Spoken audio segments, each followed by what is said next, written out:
আসসালামু আলাইকুম সুপ্রিয় বন্ধুগণ, আমি সাই সবুর। আমার লেখা একটা ছড়া শোনাচ্ছি। ছড়ার শিরোনাম মুক্তি চাই। আমি সাই সবুর। খাঁচার ভিতর আটকা থেকে বলছে একটা শালিক, মজার খাবার চাই না তোমার, মুক্তি দাও হে মালিক। বনের পাখি স্বাধীনভাবে উড়ব বনে বনে, তুমি কেন বন্দি করে কষ্ট দাও এই মনে। আমার বলি কেড়ে নিয়ে শিখাও তোমার কথা, সবই তুমি বোঝো মালিক, বোঝো না মোর ব্যথা। আমি অনেক ক্ষুদ্র পাখি, তুমি মহাজন, আটকে রেখে কোনো দিনও পাবে না মোর মন।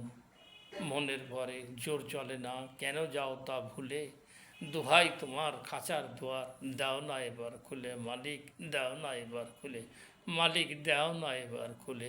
ধন্যবাদ।